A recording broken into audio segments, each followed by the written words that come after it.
You're listening to an Airwave Media Podcast. Feel like who art Ed? Try to slice it. Who art is Mr. Wood, art Ed me? Good. Either way, it's ambiguous. It works on so many levels. I know. That's off to a great start. Welcome to Who Arted, where we explore visual arts in an audio medium. I'm your host, Kyle Wood, and today we're looking at Modigliani. Born in Livorno, Italy in 1884, his life was marked by a fervent pursuit of his artistic vision and an unwavering determination to challenge conventional norms. Even his birth was dramatic, and in a way I bet you would never expect. The baby, Amedeo Modigliani, saved his family from financial ruin. You see, just before Amedeo was born, his father's once prosperous mining business collapsed and the family went into bankruptcy in 1883. The thing is, there was an ancient law on the books in Italy saying the mother of a newborn's bed could not be repossessed. His mother went into labor as creditors were literally at the family's door, ready to seize their assets, so the family quickly piled all their most valuable stuff onto her bed. And it worked. That quick thinking protected the family from total financial devastation.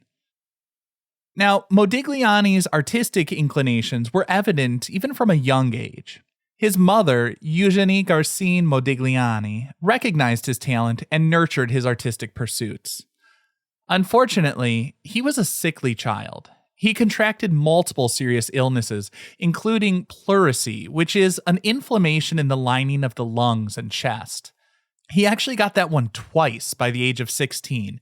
And remember, in the late 19th century, medical treatment was nowhere near as advanced as it is today.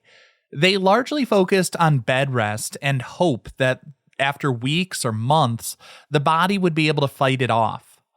Medicine was largely what you might call palliative care or pain management, using drugs like morphine.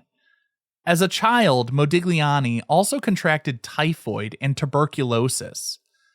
While delirious with typhoid fever, he begged his mother to take him to Florence to see the paintings in the Uffizi and Palazzo Pitti.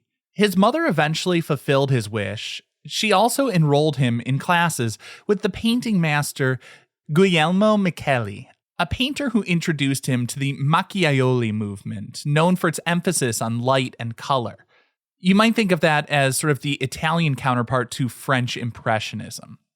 Now, as he studied art, Modigliani's rebellious spirit led him to challenge traditional academic approaches. He trained in different schools and under different artists, but it appears he didn't actually finish schooling in any formal institutions, likely in part due to his poor health. He was also known for wild and reckless behavior, often overindulging and being kicked out of bars and cafes. Some believe he may have acquired stone for some of his sculptures by taking blocks from construction sites. And this rebellious streak remained a defining characteristic throughout his life, influencing both his artistic style and his personal choices. Rather than adhering to traditional methods of academic art, he drew inspiration from disparate sources. Modigliani adored Cezanne's use of color and brushstrokes to define forms. He admired the radical simplicity of Brancusi's sculptures and actually spent a year studying under Brancusi. But Modigliani also found inspiration from non-Western art. In particular, he admired African masks. Modigliani developed a unique style characterized by elongated figures, long necks, and almond-shaped eyes, which would later become his hallmarks. Long necks have become so closely associated with Modigliani that a medical condition, a pseudogoiter, characterized by an elongated or swollen neck with a curved appearance, is commonly referred to as Modigliani neck. Now, in 1906, Modigliani moved to Paris, the vibrant epicenter of avant-garde art. It was just 1 year after Matisse and the Fauves ran wild with their groundbreaking exhibition. As he settled into the Montmartre neighborhood, he was in the same social circle as now legendary figures like Pablo Picasso and Henri de Toulouse-Lautrec. The city provided him with fertile ground for experimentation and artistic growth. Initially, he worked to present himself as sophisticated and put together, dressing in fine clothing, although he was living in poverty. While he initially looked down on artists like Picasso with the disheveled appearance of utilitarian work clothes, Modigliani came to embrace a shabby chic, transient bohemian lifestyle. His early career in Paris was marked by struggle and rejection. His friends actually called him Modi, which was a play off a French word meaning cursed. Modigliani wasn't just rejected by the art establishment. When World War I broke out, Modigliani tried to enlist in the military, and he was even rejected there because he was in such poor health. His art dealer convinced him to give up sculpture, as chiseling away at the stone left him inhaling dust that only worsened his already fragile state. In 1917, Amedeo Modigliani was finally granted his first and only solo exhibition at the Bert Weil Gallery in the heart of Paris. A solo show is a major triumph for an artist, no doubt bringing about a mix of excitement and anxiety about how the work might be perceived by the public. His friend and art dealer, Leopold Zabrowski, carefully curated a selection of Modigliani's recent works, including a series of nudes that would soon ignite controversy. As visitors entered the gallery, they were greeted by Modigliani's signature elongated figures and expressive portraits. However, it was the crowd in the street outside the gallery that stole the show. In order to entice people to visit, they had placed some of Modigliani's nude paintings in the gallery window. From what I understand, that window was unfortunately placed directly across the street from the police who came out to see what all the fuss was about. Today, many say Modigliani was ushering in a more modern portrayal of a model as a real person with emotional complexity. They often appear introspective or somber as opposed to idealized classical figures. While the tradition had been to paint an ideal version of a mythological goddess, Modigliani painted real women he knew. The frank depiction of the female form was deemed scandalous and offensive by some, and the police were soon dispatched to the gallery. Under the watchful eyes of the law, the gallery was forced to remove the offending works from public view. Basically, they just had to take it out of the window. While some critics condemned the work as obscene, others praised his unique style and emotional depth. Commercial success at the time of the show was limited, though. He only sold a few of those drawings, and sources indicate none of the paintings sold. But in 2015, one of the censored paintings from that show went up for auction and sold for over $170 million. Sadly, during Modigliani's life, he wouldn't see those kinds of prices for his work.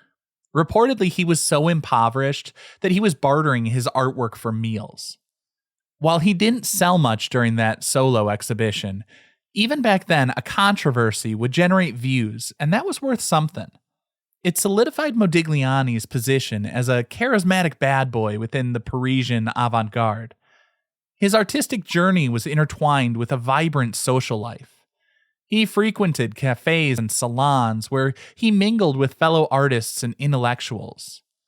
Modigliani's charisma and charm drew people to him, and he formed close relationships with many prominent figures of the art world, including Pablo Picasso, Juan Gris, and Haim Soutine.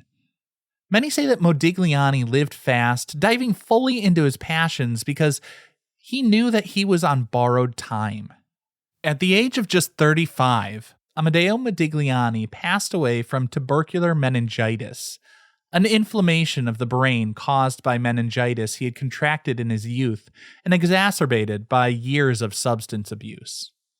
Modigliani's artistic legacy has continued to grow in the years since his death.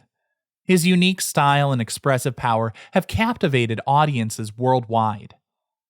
His mature work defies categorization as it synthesized elements of various artistic movements and traditions, including sculptural works from Cambodia, Egypt, and the Ivory Coast, which he saw on display at Paris's Ethnography Museum. His work also hints at his appreciation of and play with elements of Renaissance art, Mannerism, Post-Impressionism, Fauvism, and Cubism. Modigliani likely also had personal reasons for choosing to paint elongated figures, although he never stated exactly why. Some historians speculate that his elongated figures may have been a reflection of his own physical and emotional struggles, while others suggest they were simply an aesthetic preference, as the contour lines distort the shapes but create a rhythm that's visually pleasing within the composition. He simplified and flattened forms as he painted, and yet captured a complex emotional depth. Ultimately, the elongated figures became a hallmark of his unique artistic expression, setting him apart from his contemporaries and allowing him to create a distinct visual language that continues to resonate with viewers today. This concludes this week's episode of Who Arted, part of the Airwave Media Podcast Network. If you found this tolerable, please leave a rating or review on your favorite podcast app. You can find images of the work being discussed this week and every week on social media at Who Arted Podcast on Twitter, Instagram, and TikTok, and of course on the website whoartedpodcast.com. Podcast done.